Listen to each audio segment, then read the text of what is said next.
The views and opinions expressed in the following program are those of the hosts and guests, and not necessarily those of the staff or management of Worldwide Digital Broadcasting Corporation.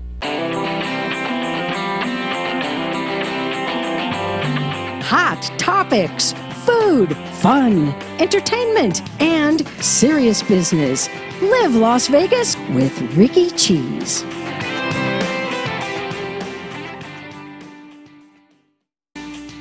So glad you joined us for this edition of Live Las Vegas with Rikki Cheese, a very eclectic show today. A lot of stuff that is designed to help you take care of your life. Some danger zones, some pitfalls that you might not even be aware of, and also a celebration. You know, we are all still reeling from the 1 October shootings, and you know, there's been so much of an outpouring of support and love in this community, and a lot of it has been musical as well. So we're going to have a young guy kind of wrapping up the end of our show. We're going to talk about puppies, which, you know, anything with dogs is like my favorite thing on life, just in life, period. And a lot of people got puppies as gifts for the holidays, which I really think is a bad idea. But if you did, there are some really good ideas to take care of. And then, talking about the man with the good ideas, we're going to kick off today's show with Terry Buis of Valley Automotive, who is going to talk about what you may encounter in a few months from now if you're looking for a used car. Now, I think everybody who's watching, we know about the hurricanes, we've watched the bomb cyclone. Those cars are getting, you know, the owners are getting rid of those cars, and those cars have to go somewhere, and they may end up here. Yeah, they'll end up everywhere. There's so many cars. I mean, you can't even think about all that area that was flooded and all those cars, and you know, they could buy them back from the insurance company and then try to clean them up and flip them. They could be selling them off in auctions and moving around. I mean, most of them should just go to the wrecking yard because a lot of the electronics are going to be completely eaten up, especially with salt water, things like that. The engines, transmissions, the rear ends, a lot of things just get flooded, and then you don't think about it. You could buy a nice truck and have the rear end been submerged so long that it's filled up with water. It might take 100, 500 miles, 1,000 miles, and it's a $2,000, $3,000 rear end. So yeah, it's going to be a problem. Where are they going to go? They should go to the wrecking yard and just part them out. But again, you could buy a motor and have problems. So it'd almost be interesting to see how many cars were really, what was the total. Right. And, so and who's tracking these cars? Is anybody tracking these cars? I don't think so. I think it'd almost be too much to track. So they're buying them here in Vegas, California, everywhere, and just shipping them as fast as they can. So there's a huge market on used cars, but they've just inflated the price. To some people I've seen buying cars, it's way over book. And then they'll ship them to Texas, and people are paying, again, just to get something. So it's an interesting problem. Whenever I'm driving around the valley and I see these cars just sitting on these lots, empty lots, and it's like, is anybody regulating these cars? Is anybody checking these cars? It's just like buyer beware. Yeah, there's a lot going on there. A lot of those sites that you can buy cars on. There's a lot of people that are dealers that are posing as independent party. They get you in, get it going, just watching the ads. It's a lot, delved in it quite a bit lately, and there's a lot of shenanigans going on there. And then, of course, you got the corners by your neighborhood, 15, 20 cars parked there, all this activity. They're starting to ticket people and tow them out. So it's just not the way to go. It's how to buy them. Some people just don't go to a car lot for that stigma from back in the day. That could be a good way to go. Take it to the shop, get it inspected. If the person who's selling it will let you do that. Right. Which is the big red, red flag if they won't let you do that. Because when I was coming up, and my mother was queen of the hoopties for me, I didn't get a new car until I was going to UNLV because I was like demolition derby girl, most likely to total the car in the family. So they were like, no, we're just going to put you in a used car. But what they did was they would always take the car and have it checked out by a mechanic, so at least it was mechanically sound, even though I was going to wreck it. Yeah, because everything used is going to need something. There's just not the perfect car out there. And when we do inspections for people, we don't charge. And we just tell the owner, look, we're going to look at it objectively. We're not going to be an advocate for either side. We're just going to point out the good, the medium, and the bad, so you know what's going on. A lot of times it could be a great car, and it might need brakes in 6 months, or might need something that down the road, and it could be $300, $400, $500. It's just nice to know that's coming up. Right. Because you're going to lay out a lot of money for the car, and you're thinking you're all set, and then find out that, you know, a month later it's got this or that going on, rack and pinions leaking, or CV joints, and just things that are normal maintenance, but, you know, it kind of hurts when you buy it, and now all of a sudden you've got to jump into something. And I always recommend people get a smog test down in Nevada anyway. Why? Because if it doesn't pass smog, there's times it could be $1,000, $2,000 worth of work. Really? And a lot of the people are selling it because it won't pass smog. So you might need catalytic converters. You might need what's called evaporative emission, evap problems that can just lead down a rabbit hole of money. And so just say, once you're ready to buy, just say, hey, I'll pay for the smog. Yeah. And if it passes, great. And if it doesn't, and if they say no, they don't want to do that, that's because they probably already know it won't pass smog. That's why they're selling it. Right. So, is Nevada a hotbed, or other states more likely, like Texas or California, to get some of these damaged cars? well, I guess they'll ship them out to anywhere they can if whoever's doing it. I wonder how they're getting sold. If they're being bought back by the owner, then they would get a salvage title, and most people are kind of nervous about salvage titles. Salvage titles, the insurance companies have loosened up on that. You know, it could just have a minor ding, and the car could be sold. You could buy it back, but it gets a salvage title, so it doesn't mean it's, you know, a horrible thing. But people, it's a stigma to salvage titles. But where they go, I think they go to auction houses and just sell them. And so, if it's been under 6-8 feet of water, there's problems. How would I, you know, just, or any of the guests we're going to have on the show today, what would I need to look for? What would be the big red flag if I popped the hood? Well, if sea lions and eels and fish jump out, if it's been cleaned, some crabs, right? Because you got to assume that whoever's getting this is probably savvy enough to get a steam cleaner, pressure washer, put it up in the air, try to get all this mud and debris. It'll be in the frame. You know, it's not just clean swimming pool water. You know, this is just packed in with dirt and mud, and it's almost impossible to get that out. So if you were to get it to a shop, put it up in the air, and you see mud packed frames and just, you know, just nastiness that's just stuck in there, you know it's been submerged. But if they do clean that out and get it going, you would have to replace certain things right away, but especially in salt water, over time, it's just going to eat all the electronics. I mean, it will. You can't escape that. I lived in the Cayman Islands for a while, and Ivan had come through before I got there, but the people selling cars where it was, you know, post or pre-Ivan, and people would just stay away from it and it could have been safe, but it's just flooded vehicles. They didn't want to take that chance. And so there's really, I don't think there's if you didn't have it in the air and it didn't have somebody looking, if they cleaned it up, you would never know. But the problems will be there. They'll rear their ugly head for sure. Well, growing up here in Las Vegas, I remember as I got older, after high school, going to UNLV, people would say to me that they'd never seen so many 1970s cars on the road. And it wasn't until I made that connection that we don't have all of the corrosive elements. We don't have the salt. We don't have the water. I mean, you might get caught in the flash flood, but, you know, it's like it's going to be over like in a couple of minutes. It's not like your car is going to be saturated with mud. Yeah, that's just rainwater with some good old Las Vegas mud. So that doesn't really do that much damage. It's the ones that we saw on the news that, you know, they're submerged or stayed submerged for quite some time. But yeah, you're right with the salt. It just eats.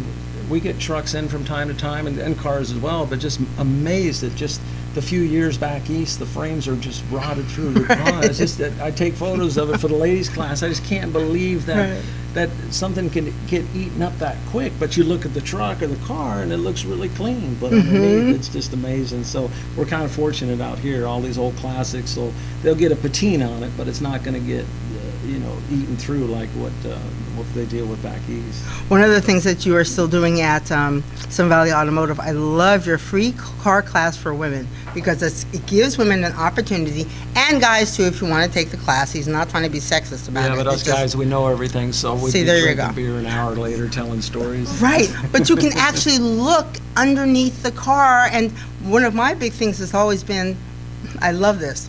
Ma'am, you take your car in for an oil change. Ma'am, come, I want to show you something. What are you going to show me? I don't know what I'm looking at. And so then I go out there and I pretend like I know what I'm looking at, and it's like, well, how much is this going to cost me that I don't know what I'm looking at? Well, it's going to cost you $1,500. Well, put it back down. I'm taking it to Sun Valley. I'm not giving you $1,500 for an oil change. But it's such a great class to show women what it looks like, so that you see the dings that happen to the oil pan, or the gas tank, or all these things that most people, male or female, don't ever get to see. No, under a car, it's our world. It's like, any profession, we just do this all the time and see it. And you hit a parking curb, you're thinking, oh, I heard some noise, and next thing you know, you rip the oil pan out, and the people are like, how did that happen? And hit it pretty hard. Really but sad. Just the engine, transmissions, and the things being torn apart. You drop your car off, you pick it up, it's $1 million, it's the same car, it runs better or whatever, but you come back in our world and see what we got to deal with, just getting dashboards out and just changing, like I said, motors, transmissions, anything at all. It's pretty cool to see. That's the best part, to see what you guys have to go through to get to the part that's actually gone bad. Oh yeah, and I'm constantly taking photos just for the class, and to use them for social media, just to show that changing a light bulb on some of these cars nowadays, half the cars got to come out, and people, well, I Googled it, and they said you just do that, and I said, well, give that a shot. Let me know how that's going to work out for you. And well, Terry, thank you for being on the show. I always love when you share. Sun Valley Automotive, it's on Rancho, kind of close to what used to be the Smiths. That's out of business now. Next to Big Rancho Dog's Draft House. Big Dog's Draft House. They do a great job, and you can take that car there for free, and they'll take a look at it. There's no reason for you to buy a car that is not checked out first, and these are the guys to do it. And this month it's our 30th year. All right. We'll be right back with more Live Las Vegas with Rikki Cheese, what you need to know if you got a puppy for Christmas. Stay tuned. Crazy Terry here with your car care tip of the day. Today's tips on cooling systems. This vehicle's got about 182,000 miles on it, so if you're checking the coolant, check the hoses too. Just feel them and see if they're soft or any signs of fatigue for the mileage on it. They don't feel bad, they look like they're still the original hose, but you want to make sure you don't go too long with these hoses, because they will eventually deteriorate, cause a problem. In this case, this car's got a visible leak. The customer brought it to us. We'll pop the hood and check the cooling system. First, we just relieve any pressure that might be on the cap, remove the cap, take a look inside. We see it's kind of low. Now we'll start our inspection. What we found on this one is the top tank is leaking. It's got a crack in it. Pretty common for these plastic radiators to do that. I want to get to a shop right away, because severe engine damage can result from overheating condition like this. In this case, it was pretty easy to see the crack was right on the top tank, but a lot of times we'll have to pressurize the system to locate the exact leak. Could be a hose in the back, could be underneath. Some of these are hard to find, but in this case, a very common leak, the top tank. When we're testing a cooling system, it's okay to use just water, but you want to make sure when you're filling it up properly, it's a 50-50 mix of antifreeze and water. It needs the water to make the chemical work, so don't just put straight antifreeze. 50-50 mix is the best way to go. Keep it clean, keep it rust-free. So as you can see, we got a pretty active leak. You got to get this fixed, or there's going to be some engine problems. If you're going to top off your own coolant, it's really not that hard. If you got a radiator cap, just make sure it's not hot. Take the cap off and take a look. In this case, we're pretty full here, but what we have is the overflow jugs empty. So we'll just add that. Once again, check your manufacturer's specs to make sure what type of coolant you have. In this case, we're using the good old green. There's gold, there's red, there's yellow, all types out there. Just want to make sure you're staying with your manufacturer recommended coolant. And that's really all there is to it. The cooling system is a major component. You'll want to service that regularly. If you have a problem, it could be too late and cost you thousands of dollars. If ever you have a problem, come into Sun Valley Automotive. It's no charge to look at your cooling system. This is Crazy Terry with your car care tip of the day.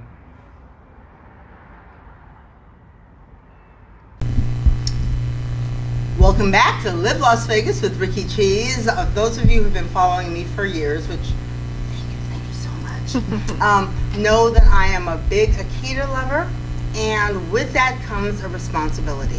I believe in training. I really believe in training from the puppy stage all the way up to adults and continuing, because what I had to learn was that training of your dog is really not about the dog. Training is about the owner kind of getting their act together. And I love it when I show up anywhere, because I've got two Akitas, Apollo and Akira, and we go through the same protocol. Sit down. They don't get to just jump out of the car, and they know this, and they'll still kind of go, I don't feel like it. Well, you're not getting out of the car. And then you'll see one butt goes down, and then the other butt goes down. And so if I have to actually go through that, it's like, okay, now you got it down.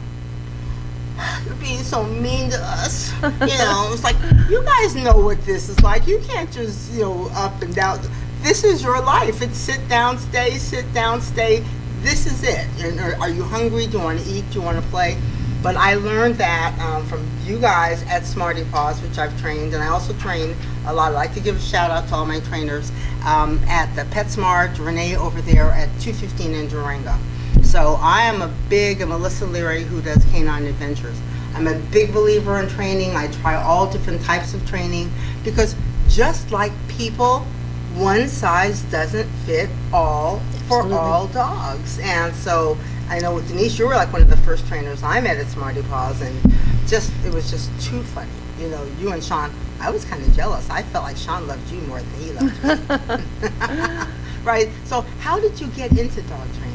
Well, I've been working with dogs my whole life. Mm-hmm. I was born and raised on a farm, and I've always had a lot of animals, and I think that if you are going to have animals in your life, you have to make sure that they respect you and they follow the rules. So as soon as you get an animal, you have to start working with them. If they're not trained and if they don't respect you, they're going to tear up your house, they're going to misbehave, and pretty soon you're going to have an animal that is not going to be welcome anymore. So if you don't start working with them right away and teach them how to behave, how to follow the rules in your home and in your community, with your friends, at the vet's office, everywhere you go with them, then you're going to have a problem. And that's when dogs get turned over to the shelters or given away, because people don't know how to deal with their animals. So that's why we like them to come to us, because we can help them make sure their dogs are trained properly. Well, in fact, that's how I found out about Smarty Paws, was because Sean was acting out at the vet's office down the street, the Cheyenne Tonopah at the time, and one of your trainers there said, I think you need to go to Smarty Paws, because the boyfriend was out of control. It's like, yes, I think maybe so. So Kim Boneketter, you've been over there for a while as well.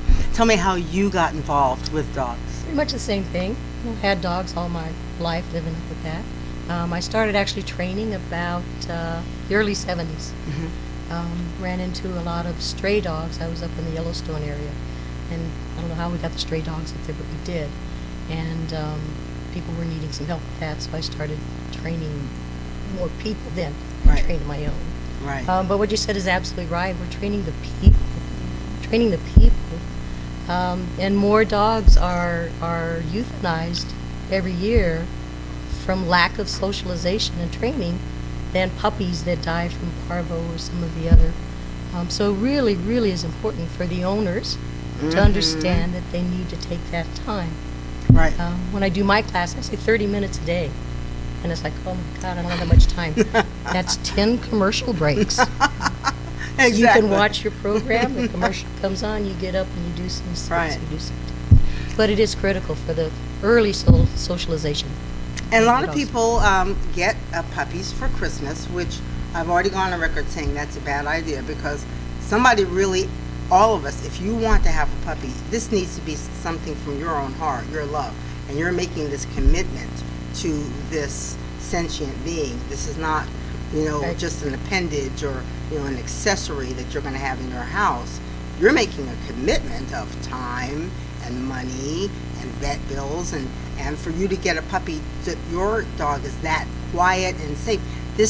That didn't start out that way. I mean, you trained. Right. Yeah. So tell me, what are the things that you need to know? Let's start talking about the veterans, for the people who did get dogs. Trip to the vet, very important. Yeah? Yeah, definitely. It's important to have your dogs vaccinated. When you take a trip to the vet, it's a good idea to help your dog be ready for that. So as soon as you get a puppy, you want to start playing with their feet. You want to be looking in their ears. You want to open up their mouth and play with their teeth. You want to roll them over and hold them upside down. You want to put them up on a table and, you know, let them feel those hard surfaces. And if you can prepare your dog for the trip to the vet, that's helpful. Yeah, that's when you get them in there. You want them to be comfortable being handled by a stranger. You want them to be comfortable being on a leash. And vets will allow you to take a puppy into a vet just for a visit. Yeah. So, and be prepared to pay your vet bills. So you need to know that dogs cost some money. Right. So save your money, you know, have a piggy bank or whatever, and be prepared that if a dog gets injured, you're going to have a vet bill. If your dog gets sick, you have to take them to the vet.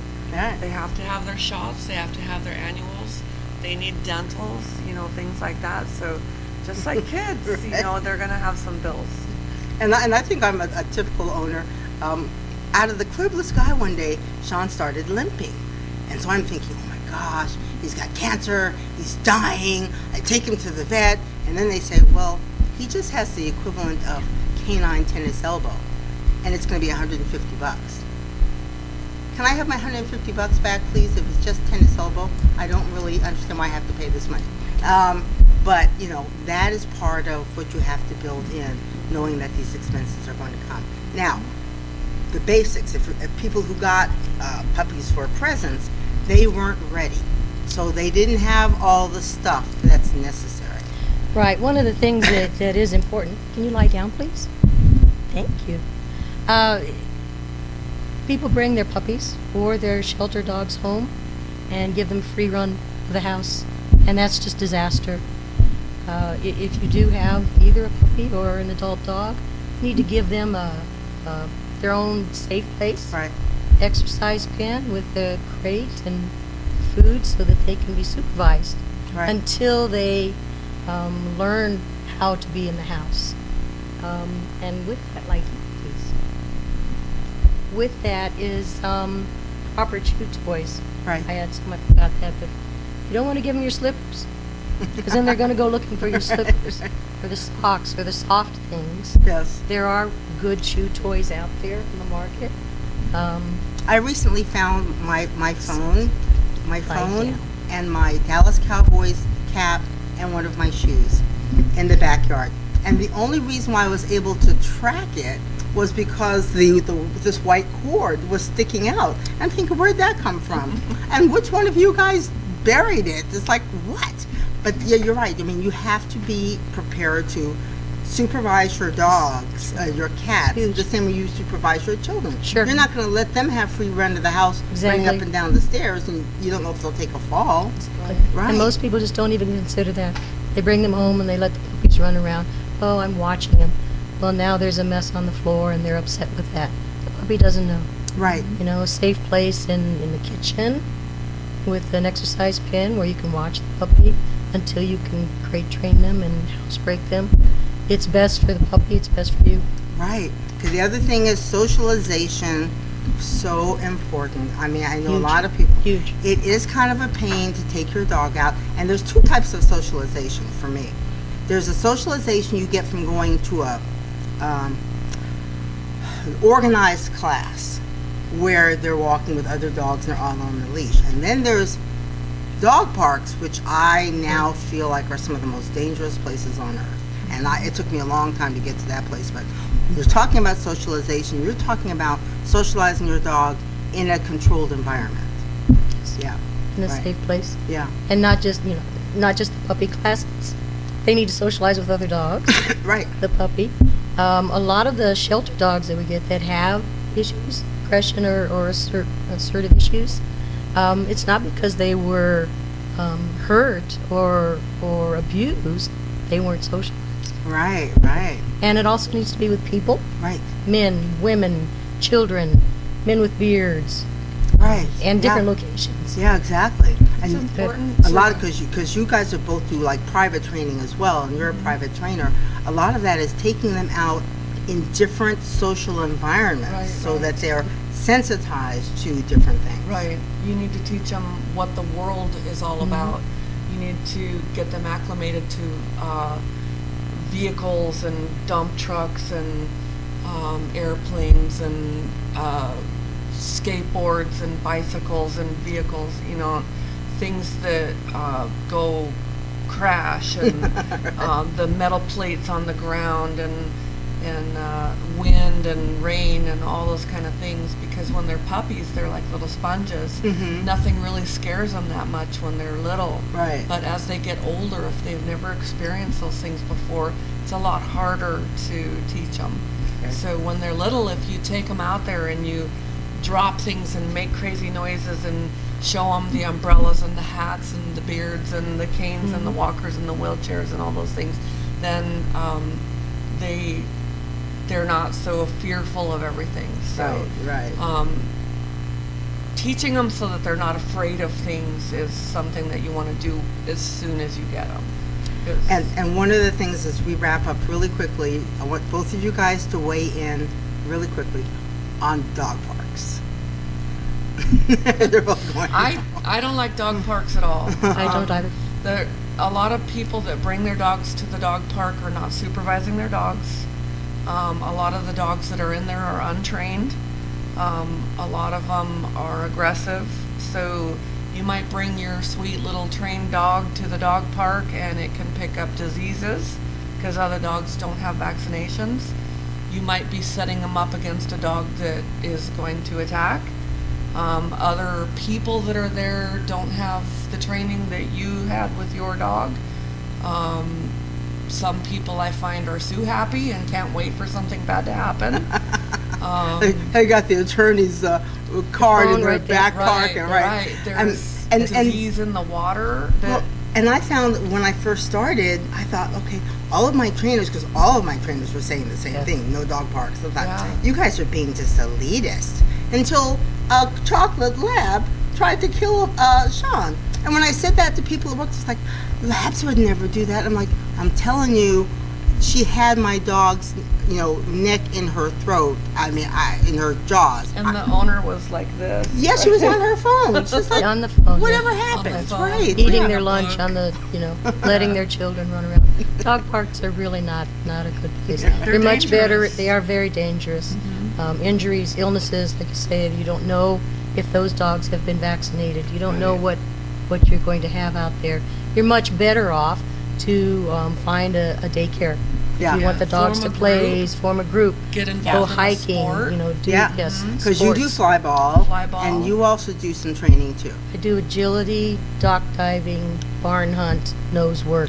Get into Yeah. a hiking group or a walking group or Yeah. some kind of a sport. Yeah. With other Get dog with people that- you know that have vaccinated, have training, that have dogs that are friendly, that have been socialized. And dogs on a leash. I mean, I know there's I call them the off-leash people. I love them because they're always yelling across the park as their dogs are coming toward me at full tilt. My dog is friendly, and I'm like, Akira's not. Exactly. That's why she's on a leash. Right. This is not gonna go well. Well, thank you both. Really quickly, how can they get in touch with you, both of you? Smarty Paws Uh-huh. K-9 Coaching, online. You can get that as well. That's probably the quickest way for that. Right. And Denise, you're doing private training now. Right. Yes. My email is dogscomefirst.com. Yay. And mine is CanDoK9 at yahoo.com. I'm going to have you guys very both well back done. on because I can go on and Sure. on and on Yeah. about this Yeah. one. But we got to wrap up because we're going to hear from a young man who made a tribute to the victims of 1 October. That's coming up next on Live Las Vegas with Rikki Cheese. Crazy Terry here with your car care tip of the day. So it's not a bad idea every now and then to check your battery. If you don't know how to do it, have somebody check it for you. Just a visual inspection can tell you a lot about your battery. So as we can see here, this battery's got a hold down. It's nice and tight. The cables are on. They don't look bad. We've got a cover. We don't see any corrosion. Everything's kind of tight, looking good. A little bit of dirt, that's normal, but nothing's leaking. No real cause for alarm here. So that's a good sign. Doesn't mean it's good, but at least visually we know that it's intact. Okay, so we're looking at a battery here that shows signs of corrosion. We want to test that battery to make sure it's good. Usually when they're getting like this, there's going to be a problem, leaking some acid at the top. We ran the test and we find out it has 396 cold cranking amps, but the battery requires 650. So it's just not enough. The battery is going to go soon. Better to know now than later. Okay, so the benefits of checking the cable is because this cable's rotted out. What we'll find is this is the problem, not the battery. So it'll save you from buying a battery, still having the no start, only to find out that it's a cable. This type of corrosion is common in diesels. Okay, so we're getting ready to jump the car, but we have to have some battery cables. And we have to check those too before we hook them up to the battery. So here we have our standard set of battery cables. We just look them over, see if the ends are frayed, if everything's connected all right. Everything looks good here. Wouldn't hurt to check the rest of the cable just to make sure the dog didn't get it and chew it up. We have red and black. Red's positive, black's negative. You always want to hook the positive up first and then the negative. And I'll show you how that's done right now. Keep these off to the side so they're not touching each other. Hook up your positive. You can find that right here by the plus sign, the negative sign. Plus is positive, red. Make sure that's securely hooked up. Keeping these away from each other. Hook up your negative cable. Just got to fight it on there. Figure out a way to get it. Wiggle it a little bit so it ensures a good connection. Now you're transferring voltage. If I hit these two together, we're going to spark. Kind of want to avoid that. Won't kill you. Kind of fun. A lot of people think if they can turn the headlights on, the battery's fine. That's not always the case. It takes very little amperage to turn a light on, but it takes a lot of amperage to start the starter.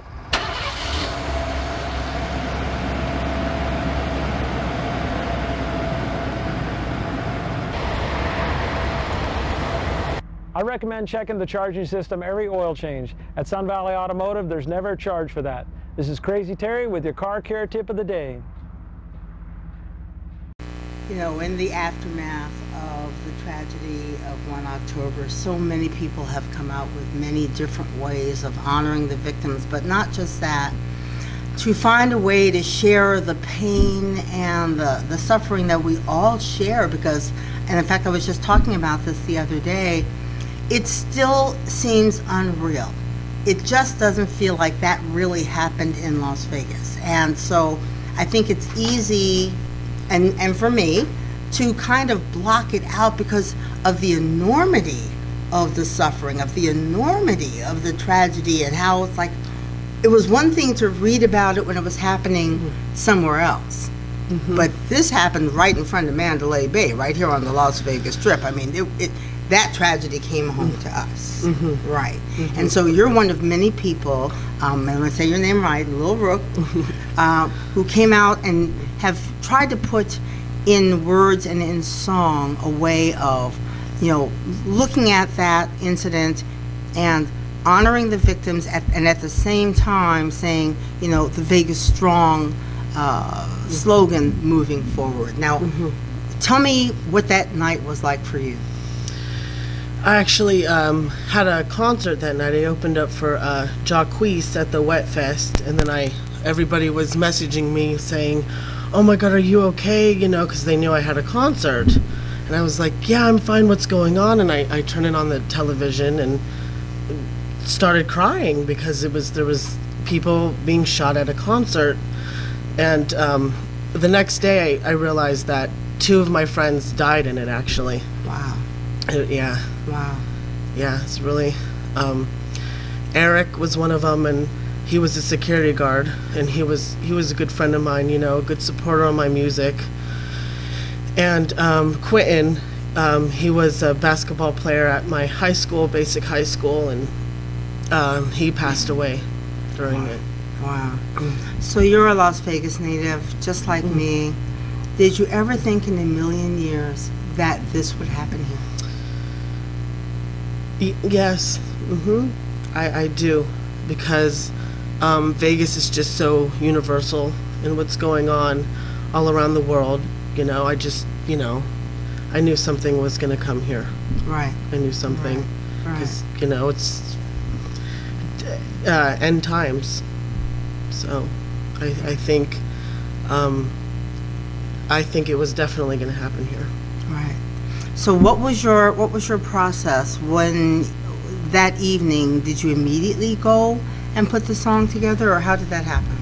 Oh, well, I always had like this song called, Stay Strong, and I'm always like an activist about being strong, and standing up against hatred in the world and negativity, and learning how to build yourself from, people cutting you down. And it was really a song about like bullying that I went through, but Stay Strong can mean so many things. And I had a show like two days after that happened, and it was for the Las Vegas Police Department at National Night Out. So I did that song. I wasn't going to do Stay Strong, so I did that, and I did a moment of silence for like about 2 minutes before I started that show. Right. Now, have you been in touch with the families of those folks that were close to you that you lost? Yeah, I got invited to both of the funerals. It was a very devastating year last year, Yeah, they actually had a big gathering by my house because they have the B, and they put a queue there for Quentin, and that will always be there by my house in my neighborhood to honor him. So I see that every time I come home now is that queue for Quentin, and he was going to school to be a doctor, and he was a basketball player, and Right. We're going to have Senator Pat Spearman on to come in the coming weeks. One of the things that she said at it was a rally to honor the union members at UMC and Sunrise Hospital who treated the wounded and the those folks who died that night. And she said that it's not now; it's going to be 6 months from now. Because right now people are still running on, she said, the adrenaline of what happened, or maybe even in denial. It's going to be that silent night of 6 months, a year from now, when the enormity of the situation really comes home. Yeah. It's a shame. It really is. It's a shame. But you can't let people win. You can't let the devil win when it comes to things like that. You have to continue going to concerts, and you have to continue going out there and making music, and I have to continue performing for people and performing and going on a live stage and making people feel good with my music, because if I don't, they won. You cannot let evil win. Right. Now, how did you get involved in the music industry? Well, I kind of always had this dream when I was little. When I was 3, it turned to like a hairbrush and then to an actual microphone. I got involved, I think, my 8th grade year. I would like attend rap battles at school, and that's when I really was serious about it after this performance at Bear Claws, like my 6th grade year, I think. Wow. Or did I yeah. 6th grade, I don't remember. I don't know, but after that, I knew I was serious, because the reaction of the crowd really inspired me to continue making people happy. And I made a full album eventually, featuring Keisha Renee. She was just on The Voice, that song Stay Strong she's singing in, and she didn't win The Voice. I was devastated and hopeless after that, but she's still going. She's incredible. And after that, I just got involved with all these shows and going to Hollywood to fulfill my dream. Wow. So what's your take on the music scene here in Las Vegas right now? The music scene here in Las Vegas is actually growing, I think.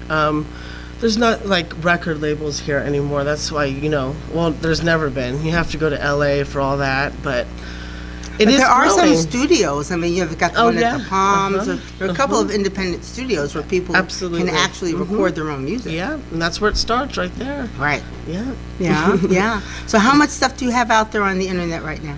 I have 3 singles on iTunes, even though I have a full album under my belt. I'm waiting for my right time. Right. So 3 good singles out right now. The recent one's Hey Girl. Right. And the video comes out on Valentine's Day. Oh, nice timing. Right.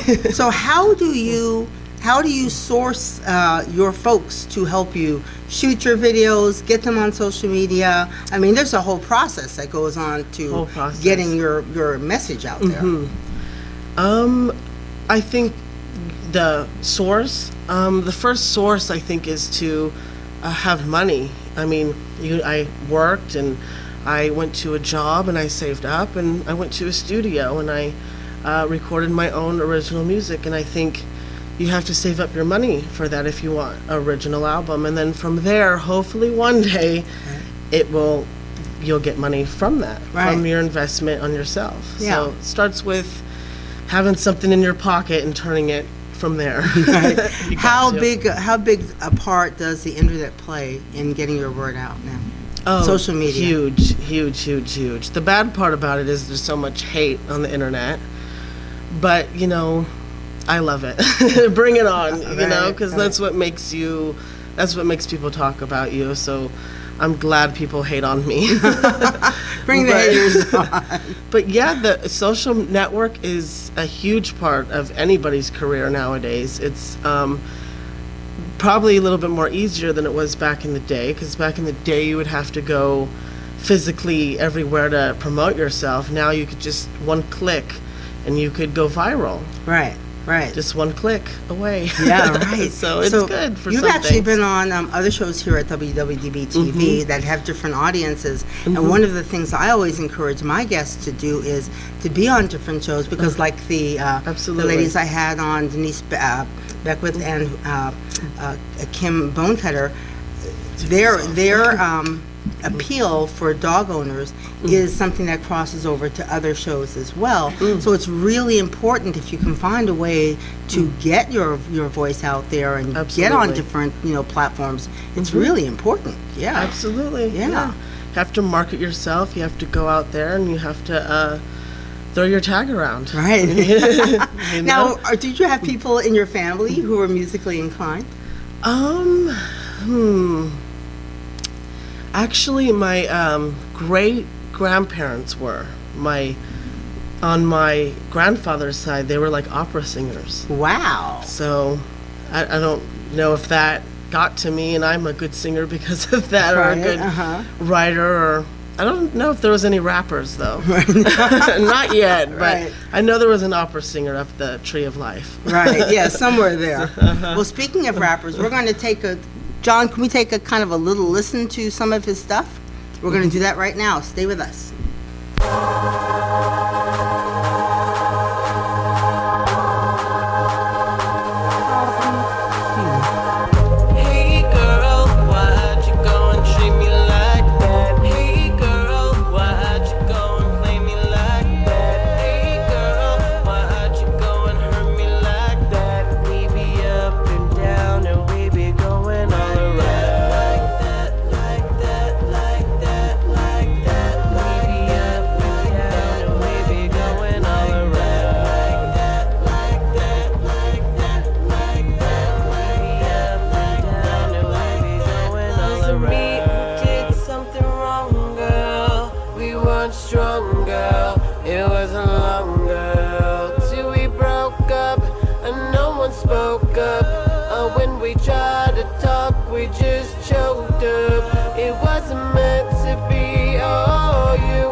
like a throwback. Take a pic, take a pic, take a pic with your Kodak. All the stuff you took from me, I should just throw back. What comes around, goes around, you're gonna get your payback.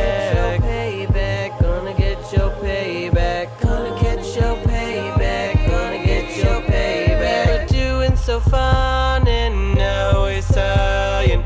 We were trying and hearts are dying. Hey girl, why'd you go and treat me like that? Hey girl, why'd you go and play me like that? Hey girl, why'd you go and hurt me like that? We be up and down and we be going all around. Like that, like that, like that, like that. We be up and down and we be going all around.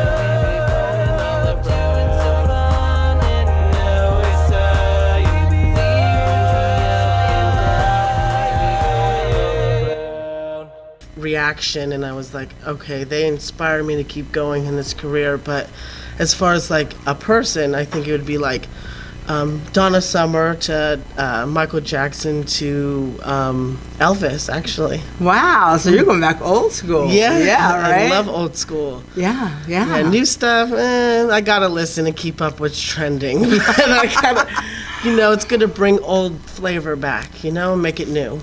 Well, I think it's interesting of the bands like in your age group that we've had on the show, Black Tapes. They're like hard. Good. Oh my God, they're hard rockers. Wow, Yeah, they're like. I said they're really nice too. Oh, they're really sweet. Yeah. And I said something about Taylor Swift, and they were like, "Ew, you're evil." It's like I didn't know. I mean, they're like serious old school. Then you've got Holes and Hearts, the brothers who Casey and Riley, who are out there right now, and a couple of others, and it just seems to me that there's a sort of like an underground music scene that's happening here in Las Vegas. Do you get that same sense? Yes, absolutely. It's actually really building. It's starting to get a little bit more mainstream here, and yeah, I think in the movies, actually, there's a lot more movies being made in Las Vegas. So really, it is the entertainment capital, but let's make it more for because not like the Elvises on the on the Strip. We want to do it like a industry here. So it's growing. Yeah. And the whole world is focused on Las Vegas. I mean, I think that one of my challenges, and I'm sure you had it too growing up here, is for us, Las Vegas was normal. So when people would say to me growing up, Las Vegas is strange, it's like, as compared to what? It's like I didn't have any frame of reference for anything besides Las Vegas. But now, you look at the Las Vegas Strip, you look at the entertainment. Who would have ever thought that Britney Spears, Cher, Piano Man, help me out. Mariah Carey. Right. Too. Who would have thought that these people would have, or Jennifer Lopez, would have residencies here? Celine Dion. I think Lady Gaga has coming, right? Wow. Yes, like really? The Rolling Stones. I mean, when I was a kid, we were like the city everybody jumped over to get to L.A., but it's like nobody stopped here to have a concert. Now we're the starting point. Yes. Absolutely. So is it exciting for you? Yes, definitely. But I mean, I'm not 21 yet, so it's a struggle getting into those clubs. But a year from now, I'll be going into the clubs. So you and Corey Taylor trying to jump under that. We really are. Well, thank you very much for being on the show. Thank you for having me. You're amazing, and she's so beautiful. I just had to say that. He's got to be back on the show really, really soon. And we want you to come back to the show really, really soon. Please, hook us up on Facebook, like us, and if you like any of the different topics we're going to come on, that we had on today, you'd like for us to follow up, let us know. I'm Rikki Cheese Las Vegas at gmail.com. homeless people have my phone number, 702-335-6994. So give me a shout out if you've got some suggestions. Always willing to entertain any of them. We'll see you next week on Live Las Vegas with Rikki Cheese.